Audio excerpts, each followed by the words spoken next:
Many years ago, a little girl was born to a loving mother and father.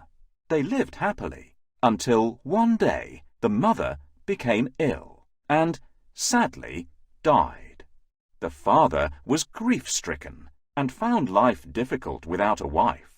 So he decided to marry again. His new wife had also been married before and had 2 daughters, Camilla and Daniela. He hoped that they would all live happily together as a family. But this did not happen. It soon became clear that neither his new wife nor her daughters liked his daughter very much, and they began to be very unkind to her. They made her do all the housework. At night she was forced to sleep in the kitchen, where she would curl up near the cinders of the fire to keep warm. So they called her Cinderella. One day, Cinderella was busy washing and ironing in the kitchen when her 2 stepsisters burst through the door. "Where are my clean clothes? Iron this dress now," demanded Camilla. "First, you can tidy my room and clean my shoes," cried Daniela. "No, me first," screamed Camilla.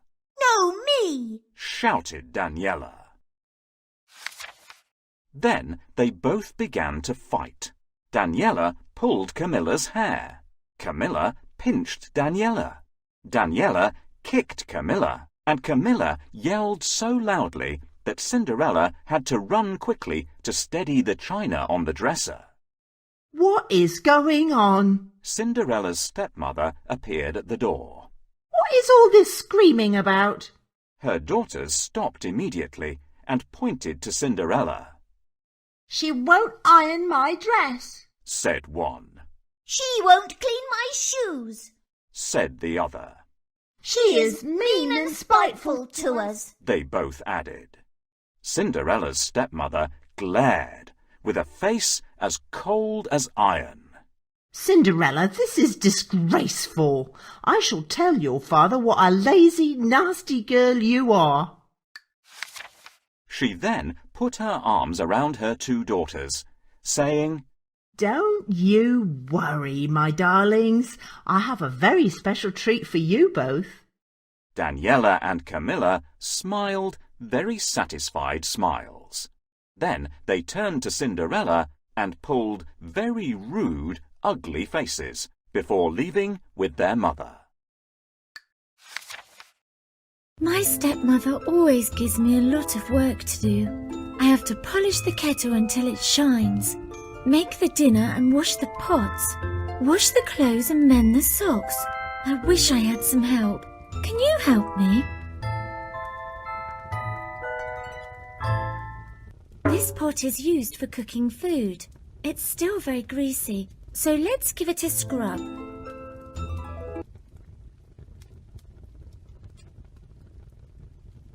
This is the broom for sweeping the floor. Let's sweep this dust away.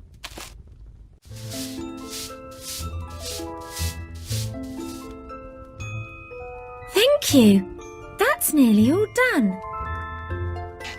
This pot is used for cooking food. It's still very greasy, so let's give it a scrub. There's just one more job to do. Let's do it.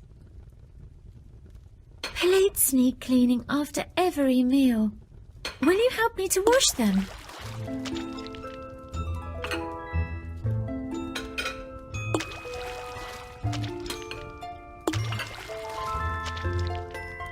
Well done! You've been a great help. All my jobs are done and everything is nice and clean. "Cinderella, where are you hiding? I see you're lazing around again. Come here, I have a task for you." "We've been invited to the ball at the palace, and you have to help us get ready." My stepmother always gives me a lot of work to do. Cinderella was on the verge of tears when she noticed that her stepmother had left something on the kitchen table. It was an invitation. She picked it up, wiped away a tear, and read, His Royal Highness, the Prince, cordially invites you to attend the Royal Midsummer Night's Ball. At the Palace, evening dress essential. RSVP. Oh, how wonderful it would be, she thought, to go to a ball dressed in a beautiful evening gown and maybe even meet the prince. She began to imagine the scene, the magnificent palace with its majestic towers, the glittering ballroom, the guests looking glamorous, and the music. Oh, what beautiful music there would be! The dancers would be swirling and gliding across the dance floor, and of course the prince would be there, looking handsome and charming. He would see her and make his way across the ballroom and... Suddenly her stepmother returned. Give that to me! How dare you read my mail? As she snatched the invitation, she said, Don't think that you'll be going to the ball, because you won't. You have far too many chores to do. Get on with your work, you idle girl. When her stepmother had gone, big tears started to trickle down Cinderella's face. She had thought to tell her father how badly she was treated, but felt he might not understand and be disappointed with her. It was her stepmother's word against hers. Sometimes it was more than she could bear. Cinderella, you had better make us look stunningly beautiful. Find me a fabulous ball gown so the prince can't take his eyes off me. I have made them a wardrobe of different dresses. Will you help me to choose the best ball gowns for them? I'm first. Let me try this one.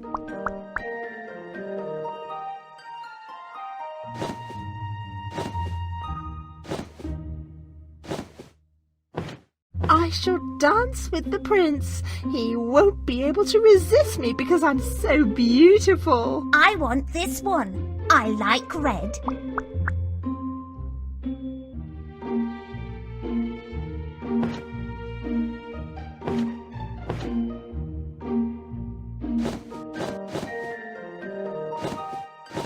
I shall sweep the prince off his feet as I glide along in my beautiful silk chiffon. Thanks, everyone. Success! I think we found them the perfect dresses for the ball. My sisters are always difficult to please. I bet you'd like to go to the ball, Cinderella. My stepmother won't let me go to the ball. I have to stay here and work. But you can't go to the ball because you're ugly.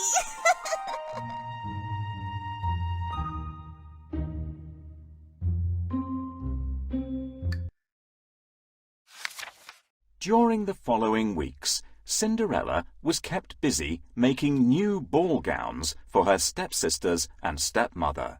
She cut and stitched and sewed until finally the dresses were finished. When the day of the royal ball arrived, there was great excitement. Cinderella was ordered to help Camilla and Daniela get ready. They bustled into the dressing room and began their demands. Polish my fingernails, Cinderella. Cinderella, brush my hair. Tie my bow. Straighten my dress. Find my petticoat.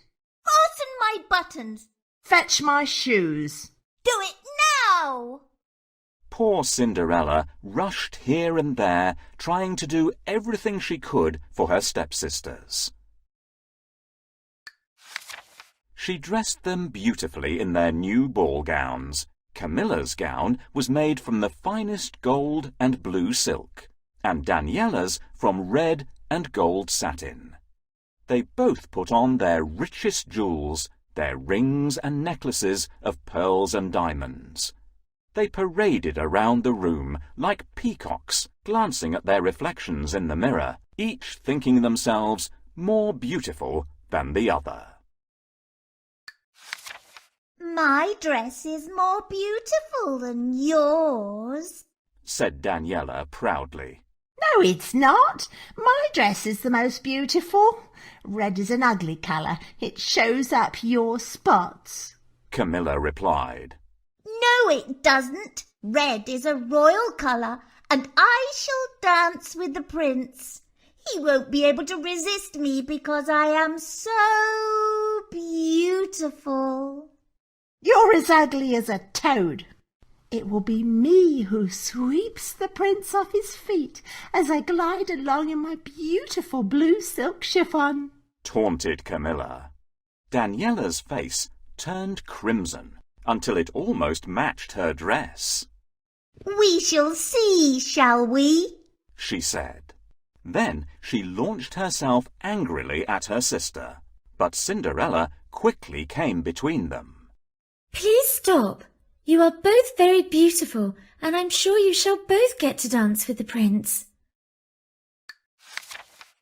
Yes, I suppose we shall, said Daniela smugly. But you won't. Ha ha ha, added Camilla cruelly. Then, with a swish of silken petticoats, they left, without a word of thanks. The carriage arrived to take them to the palace. Cinderella's father escorted his wife and his stepdaughters to the door, and then said, Where is my daughter? Isn't she coming to the ball with us? Goodness, no, replied his wife. She has been very badly behaved, and as punishment she must stay at home. Her husband shook his head. What a pity. She used to be such a good, sweet child. Cinderella watched as the carriage drove away, and she felt a deep sadness in her heart. She sank down by the fireside, and this time she could not stop the big, sorrowful tears. She wept pitifully. Oh, why can't I go to the ball? I wanted to go so much. Why must I be treated so unfairly? I wish my mother was here to care for me. Oh, how I wish I could go to the ball. All of a sudden there was a flash of blue light, and there beside her stood a beautiful lady, whose dress of shining midnight blue sparkled like starlight. She held a twinkling fairy wand and looked at Cinderella with the sweetest smile. And you shall go to the ball, dearest girl. Don't be afraid, Cinderella. Your mother has sent me to grant your wish. I am your fairy godmother and am here to care for you. Cinderella was so amazed that she found it hard to speak at first. Oh, thank you. This is very kind of you. But how can I go in these old clothes? And however shall I get there? Follow my instructions precisely and all shall be well. Fetch me quickly the 4 mice, 2 lizards, and the friendly grey rat that you keep as pets, and the largest pumpkin you can find. Cinderella did as she was asked, and when the creatures and the pumpkin were all assembled, the fairy godmother waved her magic wand, saying, No more pumpkin, rat, lizards, and mice to be seen, but a golden coach and horses, fit for a queen.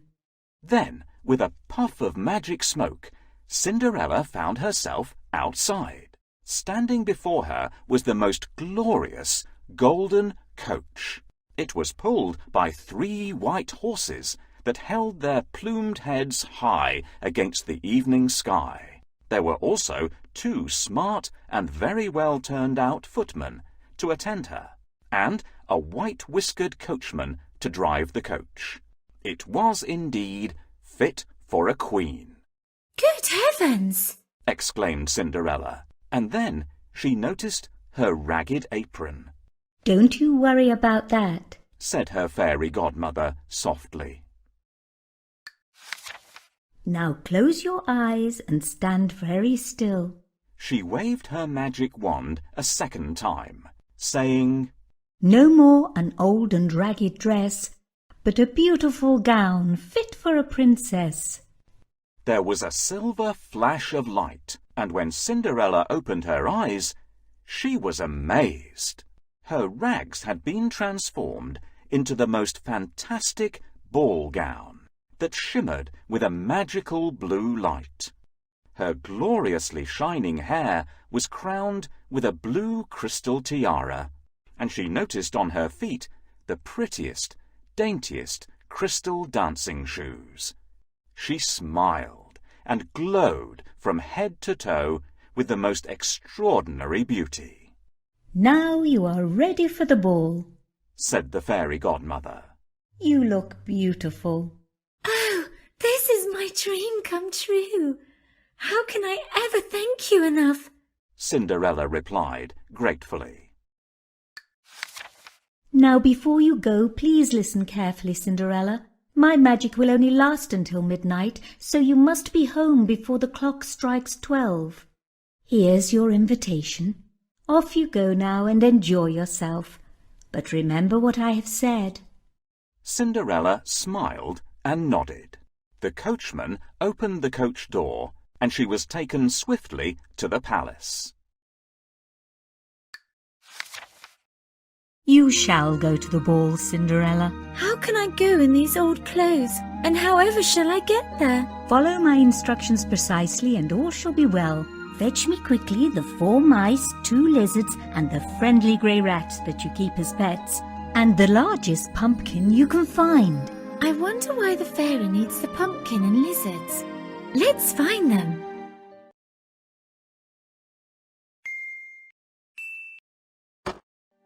We found everything you asked for, fairy godmother. With my spell, I can change the pumpkin into a coach and the lizards into 2 splendid footmen.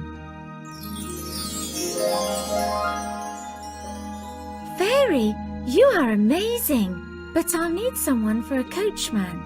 With my spell, I'll change the mice into horses and the rat will become a white-whiskered coachman. Please help me find the mice in the cellar. Can you see them?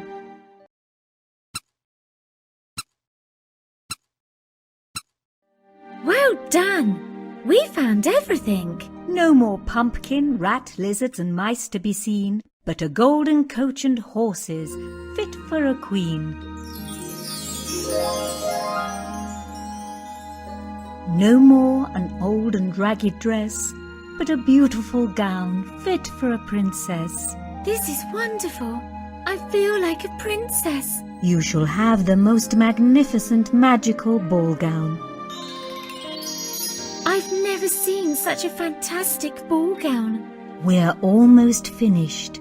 Look in the coach and see what you can find. Put on your shoes and off you go to the palace to enjoy yourself.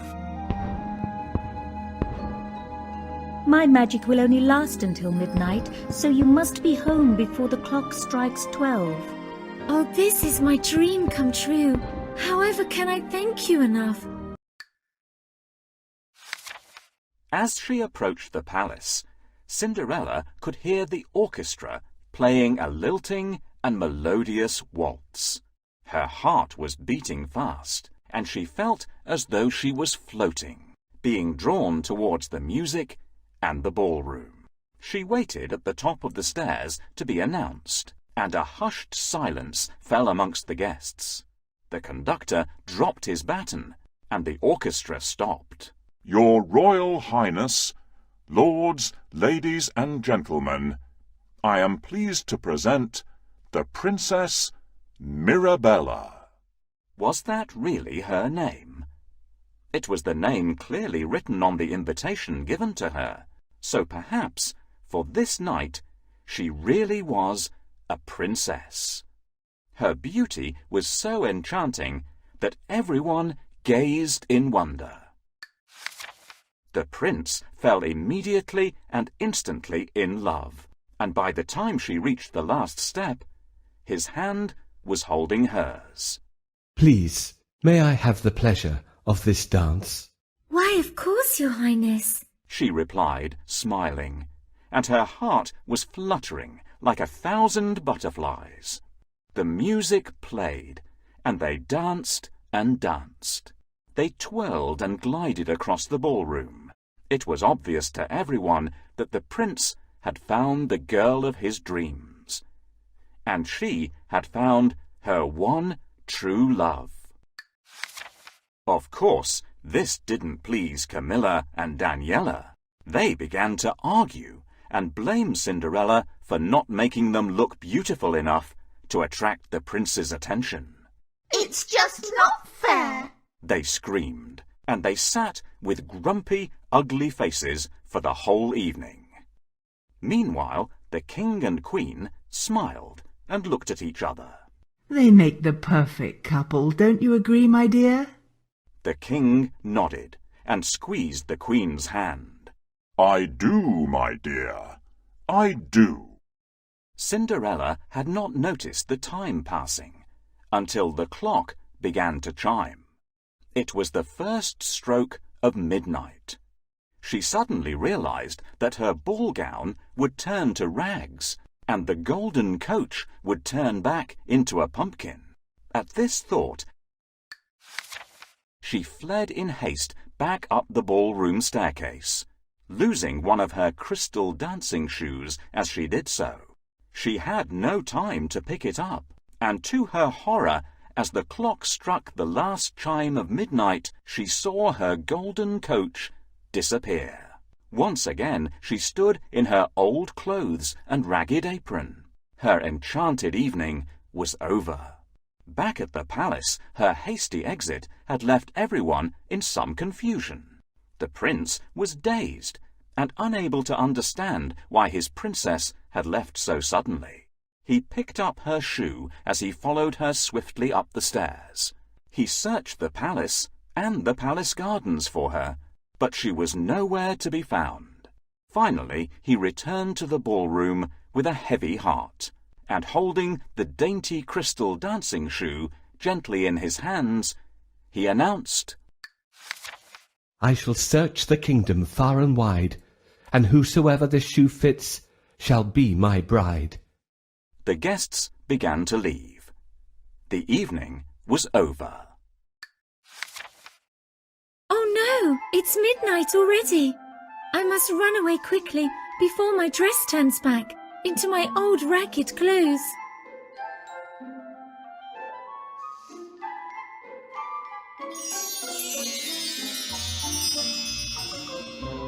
I'm late. Oh dear, the coach has turned back into a pumpkin. How could I forget my fairy godmother's words? I need to leave now. The prince mustn't see me. My scruffy appearance and this ragged dress will scare him away. I need to escape down the empty road so that no one sees me.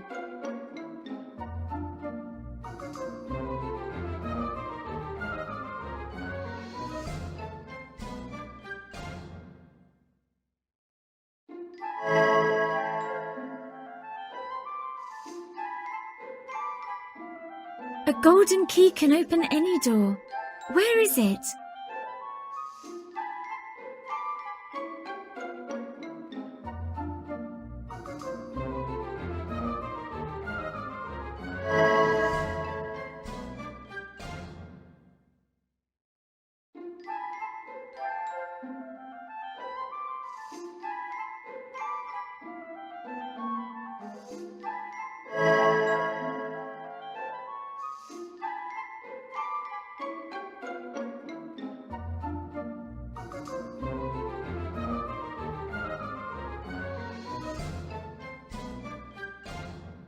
Thanks, everyone. Where has she gone? Why did she run away? She is the girl of my dreams. I must find her. Oh, look, this is her crystal shoe. It must have slipped off her foot as she ran away. I shall search the kingdom far and wide, and whosoever this shoe fits shall be my bride. The following day, the whole kingdom woke to rumours of the crystal shoe, and of how the beautiful and mysterious princess had stolen the prince's heart. They learned how she suddenly left him as the clock struck midnight, and how a royal search party for the girl whose foot would fit the crystal shoe had been organised. It was ordered that all the young ladies in the kingdom were to try on the shoe. Whosoever the shoe fitted, the prince would take as his bride. There were squeals of delight from the stepsisters when they heard that the prince's messenger was on his way. My foot is going to fit. I just know it, squeaked Camilla, gazing at her painted toenails. I'll be surprised. Hooted Daniela. You have feet like Gibber's. Mine are half the size of yours, so I'm 100 times more likely to be the prince's bride. Their mother came in just in time to stop the quarrel. Now, girls, I want you to look your best. Cinderella, help your sisters, and then go and stay in the kitchen. They won't want to see you. You weren't at the ball. The royal messenger arrived, and Camilla was first to try on the shoe. She heaved and pushed her foot in as far as she could, but it was clearly never going to fit. Daniela smirked and muttered, Gibber feet, under her breath. It was her turn next. She pushed and tried as hard as she could to squeeze her foot into the shoe. Suddenly she screamed that she had cramp in her toe. She yelled and squealed and pulled such ugly faces that the page boy and the royal messenger found it hard not to laugh. Oh dear! The shoe does not fit either girl or any other girl in the kingdom. We have visited them all, sir, the page boy informed the royal messenger. The messenger then turned to Cinderella's father, who had been watching patiently, and asked hopefully, Have you no other daughters? Ah, yes, I have a daughter. I believe she'll be in the kitchen, he replied. But she didn't go to the ball, interrupted his wife. But our orders are that she must still try on the shoe, said the messenger. The stepmother went and called for Cinderella. Cinderella appeared in her old clothes and apron and sat down to try on the shoe. Of course, her dainty little foot slipped into it with ease. Everyone in the room gasped. Goodness, it fits! Cinderella then produced the other shoe from her apron pocket and put it on. There was a flash of blue light, and once more she appeared in her ball gown, as beautiful as ever before. The royal messenger immediately took Cinderella to the palace, where the prince was waiting for news of his lost princess. Success, your royal highness. We have found the girl whose foot fits the crystal slipper, reported the messenger. The prince smiled and gazed at Cinderella's pretty face. He knew instantly that this was the girl that he had fallen in love with at the ball. The prince took her hand. My dearest Mirabella, will you do me the greatest honour and be my bride? Cinderella nodded and smiled. She could hardly believe what was happening to her. Her stepmother fainted. When she came to, she was angry at Cinderella's father for telling the royal messenger about his daughter. They would certainly have chosen one of my daughters to marry the prince if that dreadful Cinderella hadn't appeared. So, in a huff, she packed their bags, took all the money, left with her 2 daughters, and they were never seen nor heard of again. Please, ladies, try on the shoe. Me first? Your feet won't fit. They're much too big. Me first? My foot is going to fit. I just know it. Can you stop the quarrel? Tap on the sister that you think should try on the shoe first.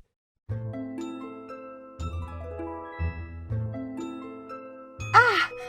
Ouch! My foot is stuck. Help! The shoe doesn't fit you, lady.